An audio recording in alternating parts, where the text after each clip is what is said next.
Bismillahirrahmanirrahim. Assalamualaikum warahmatullahi wabarakatuh. Saya Lutfia Novi dari PAI 4A akan mempresentasikan tentang teori revolusi sosiokultural.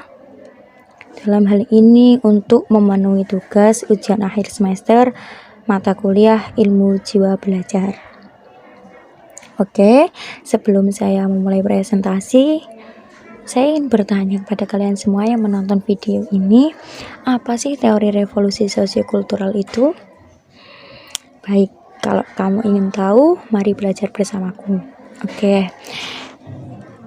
Teori revolusi sosiokultural adalah teori belajar revolusi sosiokultural adalah peningkatan fungsi-fungsi mental seseorang yang berasal dari kehidupan sosial atau kelompoknya dan bukan sekedar dari individu itu sendiri. Teori yang juga disebut sebagai teori konstruksi sosial ini menekankan bahwa intelijensi manusia berasal dari masyarakat, lingkungan, dan budaya. Teori belajar sosiokultural ini berangkat dari penyadaran tentang betapa pentingnya sebuah pendidikan yang melihat proses kebudayaan dan pendidikan yang tidak bisa dipisahkan. Jadi,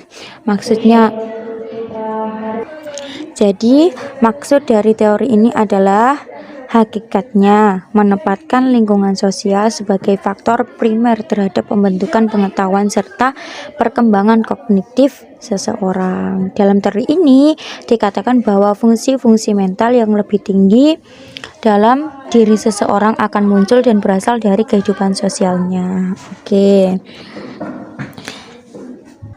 Setelah itu, dalam teori revolusi sosiokultural ini ada dua tokoh yang mendasari, yaitu Piaget dan Vygotsky. Dan teori revolusi sosiokultural menurut Piaget adalah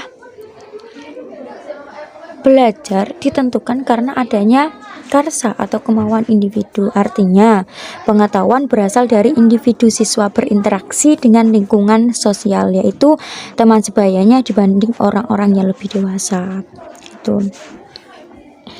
Jadi, menurut Piaget, teori revolusi sosiokultural adalah belajar ditentukan karena adanya kehendak individu, sehingga keaktifan siswa menjadi penentu utama dan jaminan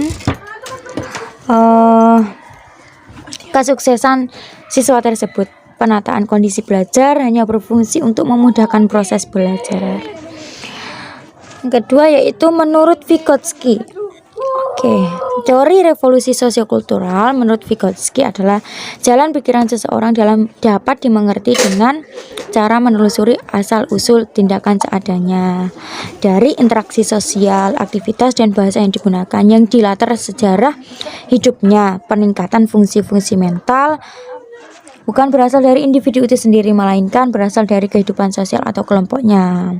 Secara teori memang Vygotsky ini itu menentang si Piaget. Jadi teori revolusi sosiokultural menurut Vygotsky adalah pola seseorang dapat dimengerti melalui asal-usul tindakan sadarnya dan interaksi sosial, aktivitas yang dilatar belakangi oleh sejarah hidup seseorang dan bisa diketahui dengan logat bahasa. Peningkatan fungsi mental individu terletak pada kehidupan sosial. Kondisi sosial adalah tempat untuk menyebarkan keterampilan, pengetahuan, dan nilai-nilai sosial budaya.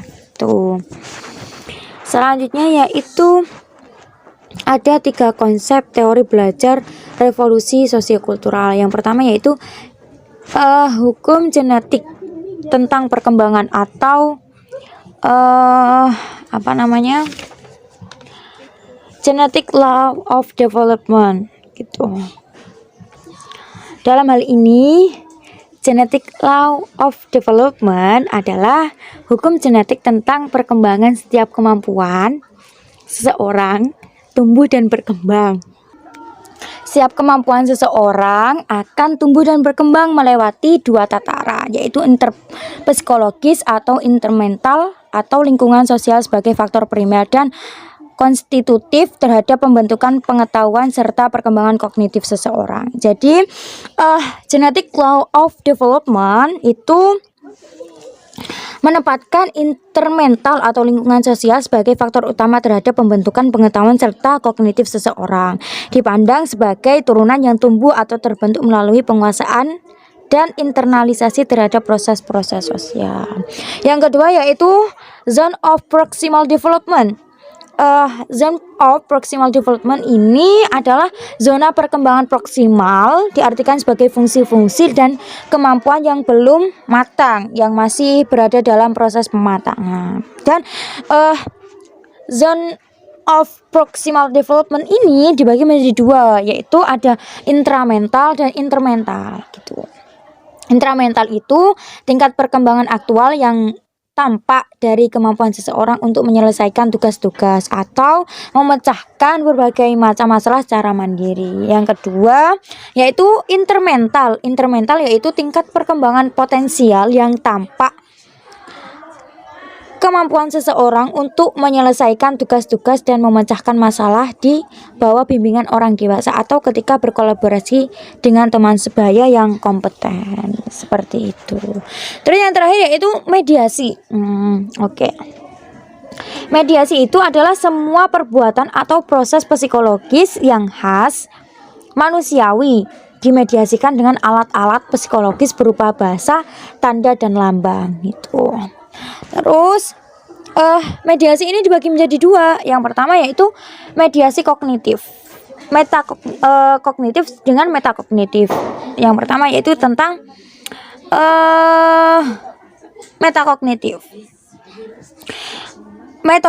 Media metakognitif ini adalah penggunaan alat-alat lambang yang bertujuan untuk melakukan refleksi diri, meliputi perencanaan diri, monitoring diri, pengecekan diri, dan evaluasi diri. Itu yang media metakognitif. Dan yang kedua yaitu media kognitif atau mediasi kognitif gitu. Itu adalah penggunaan alat-alat kognitif untuk memecahkan masalah yang berkaitan dengan pengetahuan tertentu. Mediasi ini bisa berkaitan dengan konsep spontan, konsep ilmiah, gitu. Oke, lanjut. Teori revolusi sosiokultural ini memiliki karakteristik. Di sini saya mengambil yang umum ada 3, maksudnya secara global, ya. Secara global, karakteristik teori revolusi sosiokultural ini yang pertama yaitu teori belajar kultural sangat berkaitan erat dengan penyelenggaraan pendidikan. Yang kedua, teori belajar kultural memandang bahwa aspek-aspek sosial kemasyarakatan, aspek budaya, dan aspek lingkungan merupakan bagian penting dalam proses pembelajaran dan keberhasilan dalam mencapai tujuan pembelajaran. Dan yang terakhir yaitu patut diakui bahwa kebudayaan yang berkembang dalam kelompok masyarakat tertentu akan menentukan bentuk maupun corak pembelajaran yang dilakukan di lembaga-lembaga pendidikan, seperti itu, ya. Terus ada 2 tokoh itu tadi juga mengemukakan pendapatnya tentang karakteristik teori revolusi ini. Menurut Piaget, menyatakan bahwa anak-anak yang mengetahui dan mengkonstruksi pengetahuan tentang objek di dunia, mereka mengalami dan melakukan tindakan tentang objek itu berdasarkan pemahaman mereka. Jadi menurut Piaget ini teori revolusi sosiokultural itu karakteristiknya dari pemahamannya mereka sendiri gitu.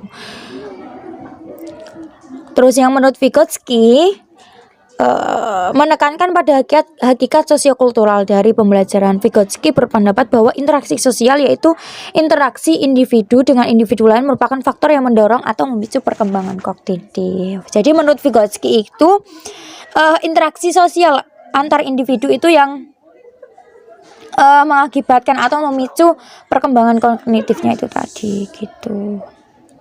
Terus ya yang terakhir ini adalah tentang implikasi teori revolusi sosiokultural terhadap pembelajaran. Oke. Menurut makna belajar, implikasi teori revolusi sosiokultural dalam proses pembelajaran memiliki karakteristik sebagai berikut. Yang pertama, belajar bukan proses pembentukan makna. Yang kedua, belajar bukanlah proses mengumpulkan informasi. melainkan proses pengembangan pemahaman atau pemikiran dengan pemahaman baru. Terus yang terakhir, proses belajar terjadi pada saat terjadi ketidakseimbangan struktur kognitif pada diri seseorang. Dan menurut Vygotsky, implikasinya terhadap pembelajaran itu gini. Gagasan Vygotsky mengenai rekonstruksi pengetahuan melalui interaksi sosial bila diterapkan dalam konteks pembelajaran, maka guru perlu memperhatikan hal-hal berikut. Yang pertama, pada setiap perencanaan dan implementasi pembelajaran dan perhatian guru harus dipusatkan kepada kelompok anak yang tidak dapat memecahkan masalah belajar sendiri, yaitu mereka yang hanya dapat menyelesaikan masalahnya dengan bantuan, begitu. Terus yang kedua, bimbingan atau bantuan dari orang dewasa atau teman yang lebih kompeten sangat efektif untuk meningkatkan produktivitas belajar. Dengan demikian, teori Vygotsky ini sesungguhnya memberikan landasan teoritis untuk bentuk-bentuk kolaboratif learning dan situated learning, gitu. Terus yang ketiga, kelompok anak yang masih mengalami kesulitan meskipun telah diberikan berbagai macam bantuan, mungkin karena soalnya terlalu sulit ya, perlu dilakukan atau diberikan soal yang bisa dikerjakan dengan bantuan atau tuntunan orang lain. Yang terakhir nomor 4 yaitu comparative learning, juga merupakan aplikasi konsep Vygotsky. Tujuan penting lain dari pembelajaran komparatif adalah untuk mengajarkan kepada siswa keterampilan kerjasama dan kolaborasi. Oke, jadi pada intinya dalam teori revolusi sosiokultural ini mengacu pada sosial dari individu ke individu yang lain, gitu. Mungkin ini yang dapat saya sampaikan. Bila ada kurangnya, ada salahnya, saya mohon maaf. Semoga bermanfaat untuk yang menonton. Wallahu muwaffiq ila aqwamit thoriq. Wassalamualaikum warahmatullahi wabarakatuh.